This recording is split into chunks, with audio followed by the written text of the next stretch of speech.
Thank you for joining me on this Thursday night. Be sure to go follow us on Instagram, Twitter, TikTok, and check out all our latest videos and posts. And be sure to tune in here on Millions every week at Thursday at 6 to listen to the streams live. We're going back to our original Thursday review after a little brief shake-up there for a couple weeks, but we're back on Thursdays, and man, has it been a busy week.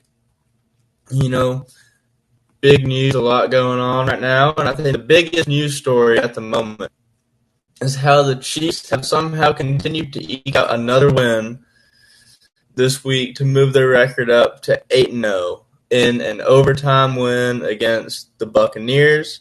They were able to do so with the help of their new acquisition, DeAndre Hopkins. And while the Chiefs' season so far has certainly been impressive, despite being the best team record-wise in the NFL, they have just not felt like a championship team this season. As they say, the vibes have been off. Of the 8 games the Chiefs have won, 5 of them were by a touchdown or less. You had the last-second field goal against the Falcons. You had the barely a toe out of bounds play with the Ravens in the opener of the season. So they've continued to go undefeated, but they have not been dominant, and that is to me what gives me pause looking at the Chiefs. They've allowed 17 sacks all season, which is pretty good, but 4 of them were on Monday night, which was part of the reason they struggled against the Buccaneers. I mean, when you have 25% roughly of your sacks given up in one game, it's probably not going to be a pretty game for you. Now, the odds are in the Chiefs' favor of them making the Super Bowl. Of the teams that have gone 8-0, 55% have made the Super Bowl, and 28% have won it. But to me, the Chiefs this season remind me of UGA from last year. They have it all on paper. The record looks great. They've got good star players, a great coach. But watching them play just gives you the impression that they're going to get knocked off at some point. Now, maybe it'll happen in the regular season, and they'll bounce back and be good for the playoffs, and they'll look like the Chiefs from 2 years ago. Because I'll honestly say last year the Chiefs didn't feel like a championship team either, but they were able to get it into gear in the second half of the season. So maybe things will start to pick up once DeAndre Hopkins gets in the swing of things. He could help inject some much-needed energy into the team that I feel like they've been lacking.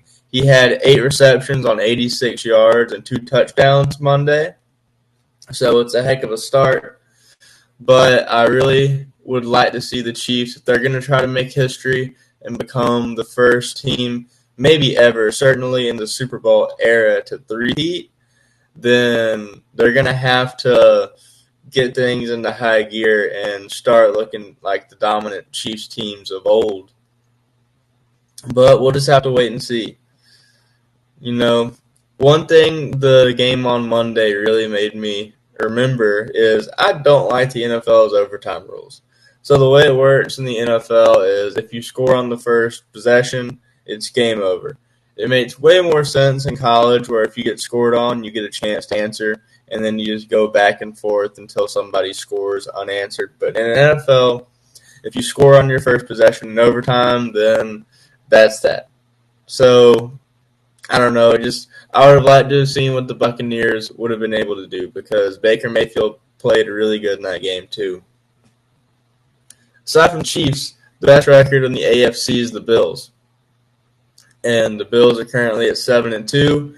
Over in the NFC, the Commanders are 7-2 and the Lions are 7-1. The Chiefs and the Bills play on the 17th, so that'll be a game to mark down on your calendar and potentially foreshadows the AFC Championship game. I said that the Chiefs have reminded me of UGA from last year. Well, the Bills remind me of the Kyle Lowry, DeMar DeRozan Raptors. They always do really good in the regular season. Their fans always say this is the year we're going to break through, get over the hump, and win us a championship or even just make the championship game. But just like the Lowry, DeRozan Raptors, it seems like the Bills can never go all the way in the playoffs. I would say that they remind me of the Bills from the 90s, but at least those Bills teams made 4 Super Bowls. So if it does come down to the Bills and the Chiefs in the AFC Championship, maybe the Bills can be the ones to knock the Chiefs off, and it'll make for a great moment for them to vanquish what has been the dominant team in the AFC since at least 2020. I mean, arguably 2019, the Chiefs made the AFC Championship and lost to the Patriots. But the Chiefs have been the powerhouse for half a decade now. So we'll see if the Bills or maybe the Ravens, if they can get it together. Lamar Jackson's currently got the best QBR in the NFL. Josh Allen, I believe, is at 4th, and Patrick Mahomes is 6th. So AFC is very quarterback heavy. It'll be fun to see how the playoffs shake out, but at the moment, Bills and Chiefs in 2 weeks, that's what should be on your radar. Now, speaking of great quarterbacks, Tom Brady has begun his career as a Fox analyst and as a minority owner of the Las Vegas Raiders. That makes him only the 3rd NFL player ever to become an owner, with the other 2 being George Halas and Jerry Richardson. So expect to see Tom Brady in a lot more draft book commercials now that he's going to be residing in Las Vegas. And those 2 roles actually conflict with each other quite a bit. As an NFL owner, you can't criticize the referees, you can't criticize other organizations, and you can't sit in on pregame production meetings with other organizations. So, to me, that makes him pretty worthless as a color commentator. Now, I mean, I'm sure if he really tried hard, there's some easy ways he could avoid doing all that. I mean, it sounds like just don't be mean. But I don't know how the NFL tampering rules work. He may have to be careful, too, about like who he heaps a lot of praise on and a bunch of different stuff that the average announcer would not have to worry about. And if I'm Fox, I'm really annoyed with him that he signed this contract to become, or that he bought into the Raiders. Obviously, I'm sure for Tom Brady, it's a great business opportunity. But they signed him to a 10-year, $375 million deal as an analyst, and now he's pretty much going to be announcing with the hand tied behind his back. So it's not a good look.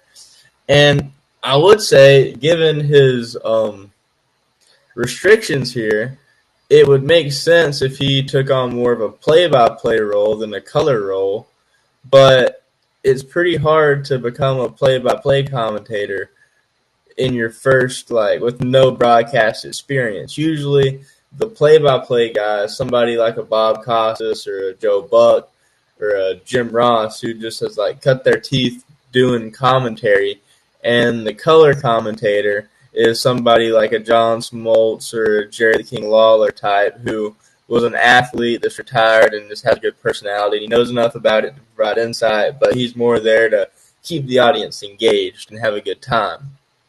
Another good example, like Ernie Johnson, they don't call games, but he's more of the play-by-play reporter type. And then you have Charles Barkley, Shaq, and Kenny who do more of the color role.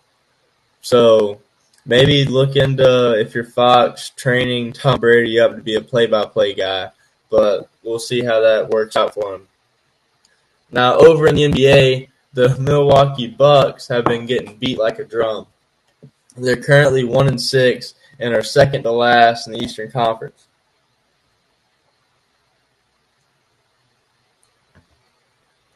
They got blown out by the Grizzlies last week and lost 2 games that were pretty close in the Bucks' defense to the Cavs. And for what it's worth, the Cavs are currently undefeated and have the best record in the NBA. But still, when you have Giannis and Dame Lillard, who's 34 years old, whose best years are behind him, and this very well could be his last year as an elite player before Father's Time starts tapping on his shoulder, you got to make the most of it. And a 1-6 start is definitely not that. I mean, Dame's averaging 27 points a game right now on 45% shooting. So it's not like he's playing bad and he looks like somebody who's washed.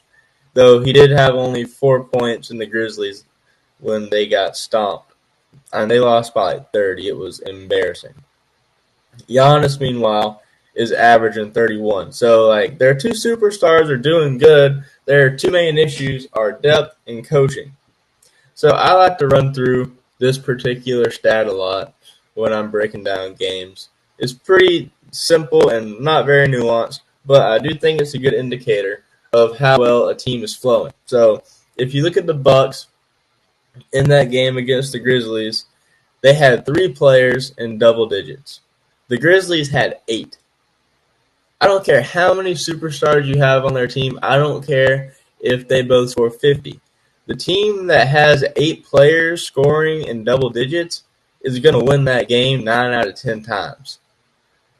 And all this talk about how bad the Bucs have been doing, all the pointing at their struggles, it's led a lot of people to say that maybe Giannis should be traded. Maybe the Bucs should look to move on from him. Maybe he should want to leave the Bucs.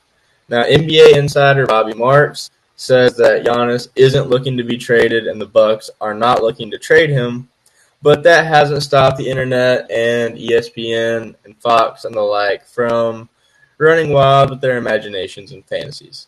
The 3 biggest teams that have been rumored to be in the mix if Giannis does become available via trade is the Warriors, because of course they are, the Heat, and the Nets.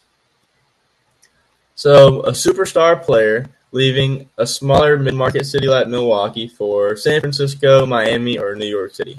Raise your hand if you've ever seen that story before. I hope a Giannis trade doesn't come to be, in large part because I like seeing superstars on small market teams.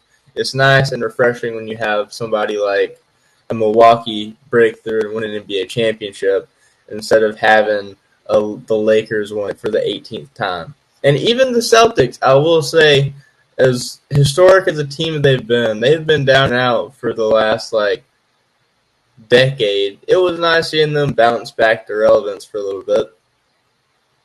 Jason Tatum has been playing out of his mind, even though the Celtics have finally dropped 2 games, so no longer undefeated there.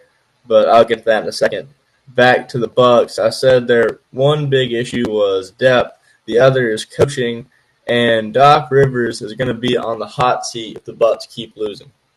So halfway through last season, the Bucs fired their coach Adrian Griffin, who was 30-13 at the moment when they fired him. And they replaced him with Doc Rivers. And since Doc Rivers has taken over, his record with the Bucs is 18-26. So, same team, different coach, a lot different record. Not a good look for Doc. If I'm him, I am sweating.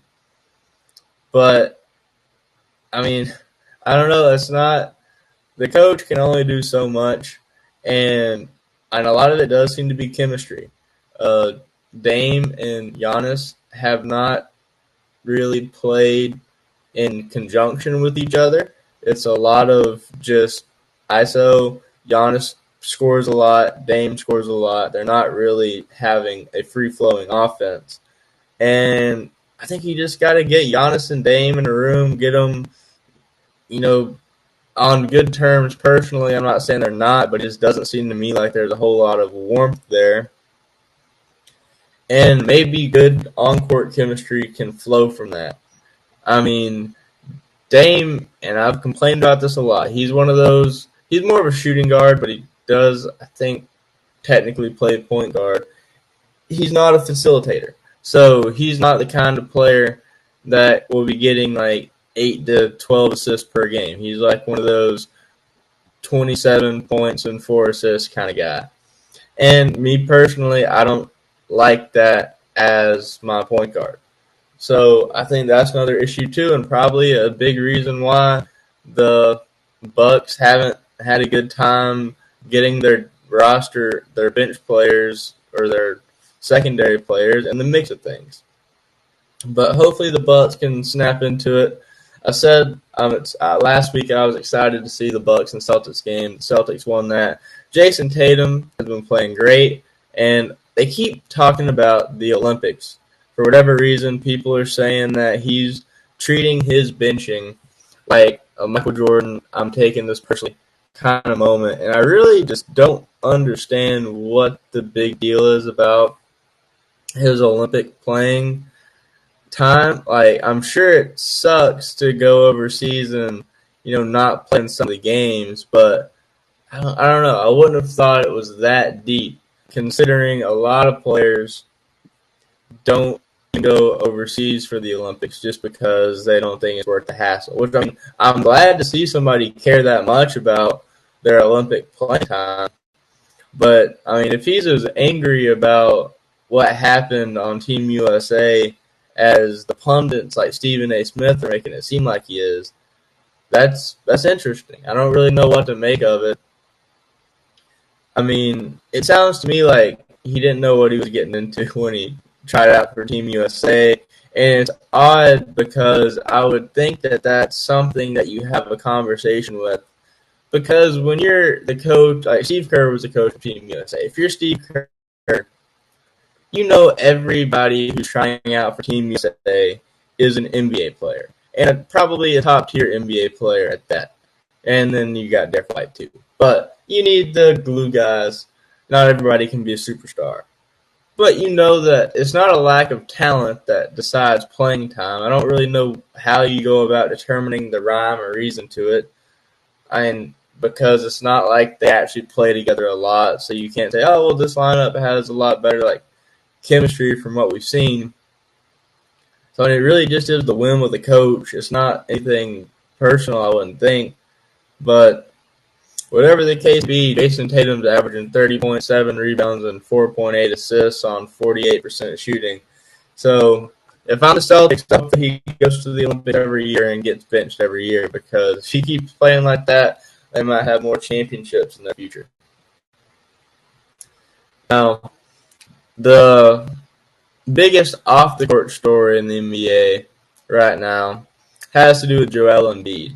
So Joel Embiid got suspended 3 games for an altercation that he got into with a journalist named Marcus Hayes, who covers the 76ers. So Joel Embiid's brother died a few years back, and he named his son after his brother. He named him Arthur. And Joel Embiid has also been known for load management. He's very injury prone. He takes a lot of games off. Because of that, he also doesn't always play 100%. And he's been getting a lot of criticism this season in particular because I guess Sixers fans don't like the shape he's in. They think that he's lazy. And so Marcus Hayes wrote a column that says this: Joel Embiid consistently points to the birth of his son Arthur as the major inflection point in his basketball career. He often says that he wants to be great to leave a legacy for the boy named after his little brother, who tragically died in an automobile incident when Embiid was in his first year as a 76er. Well, in order to be great at your job, you first have to show up for work. Embiid has been great at just the opposite. Now in his 11th season, he has consistently been in poor condition. This poor conditioning apparently seems to have delayed his debut this season. Embiid won't play in Wednesday's opener or next 2 games. So that's a heck of a thing to say about somebody. And Joel Embiid saw him in the locker room after reading that article, and he shoved him. Now, Marcus Hayes is lucky all that he got was a shove. I understand the professionalism of not putting your hands on reporters, and the league has to do what it can to discourage that kind of behavior. So from that perspective, he probably should have been suspended for a few more games, because it's a horrible look for the NBA to have your players putting their hands on journalists. It's kind of like, though nowhere near serious, like the Mouse in the Palace. After that, you saw the suspension levels for fighting go up massively because the NBA was dead set that we cannot have anything like that happen again. It's a black mark for the league. But from a human perspective, you can't just expect to be able to invoke a guy's dead brother and his son and insult him like that and be able to walk up next to him and not get decked, quite frankly. Like, if you bring up somebody's dead siblings in an insult, I would not go within 10 feet of them. Probably more, especially because Joel Embiid is 7'1". So don't throw rocks at somebody who's got a bigger rock in his hand and can throw it back. If more people, especially given social media and everything and the toxic way that like people talk on social media, if people actually thought that they had ramifications for what they said, they might actually watch what they say, and it might bring down the temperature in the room on a lot of different things. So, not a good look for the NBA, but I do sympathize with Joel Embiid in that situation. So, in college football, the two big games this week are number 11 Alabama playing number 14 LSU, and number 2 Georgia playing number 16 Ole Miss. Georgia will beat Ole Miss pretty handily, so I don't expect that to be too interesting of a game.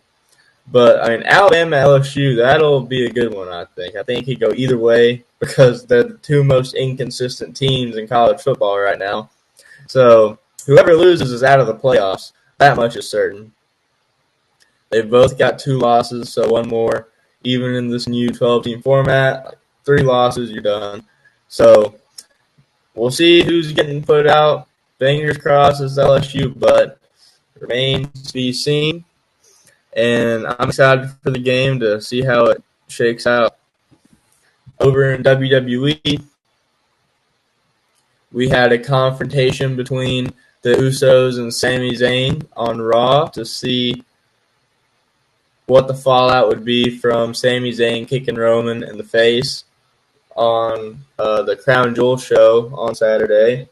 And it's one of those things really dumb because, like, clearly it was an accident, but to create intrigue, they had to make it seem like, I think he did it on purpose. Because, like, they went out there and Jimmy Uso was like, I saw the tapes. Was it on purpose? I don't know what tape he was watching that everybody else wasn't.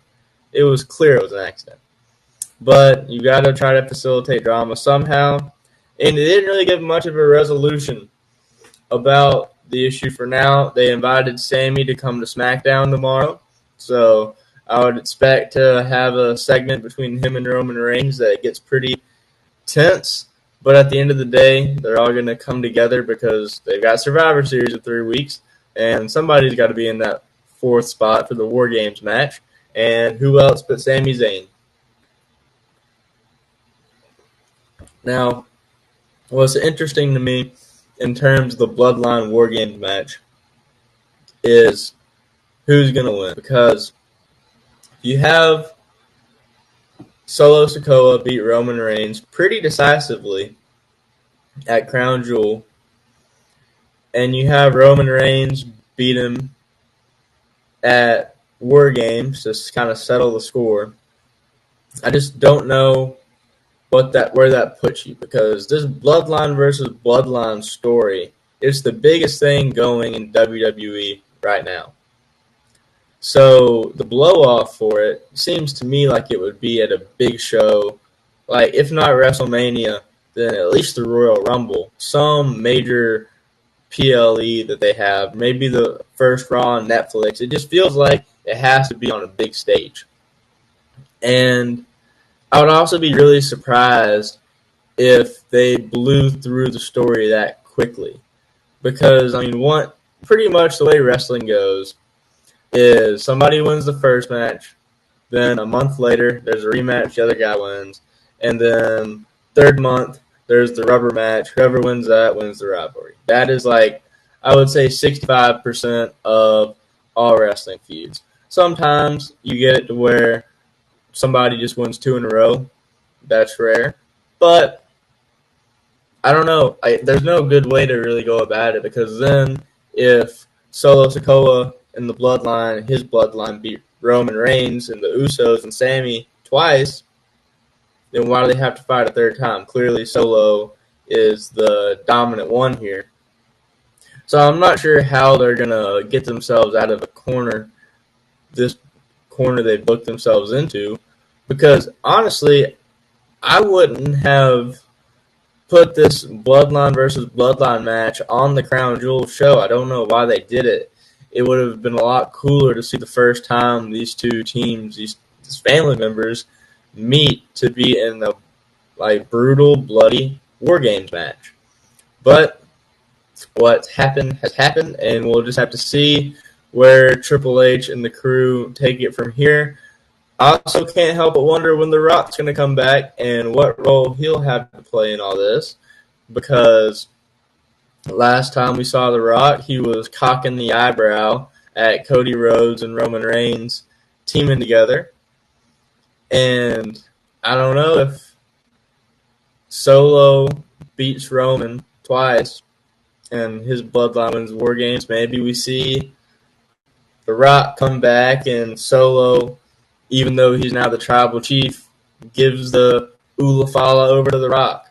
Or maybe Roman and his bloodline beat Solo and his, and so Solo calls in the big guns, or the Brahma Bull, if you will, and that's how they end up working it. Because The Rock, what side he's going to take in this bloodline civil war, I think, is the biggest X factor left in the story, and I'm excited to see how it's going to play out.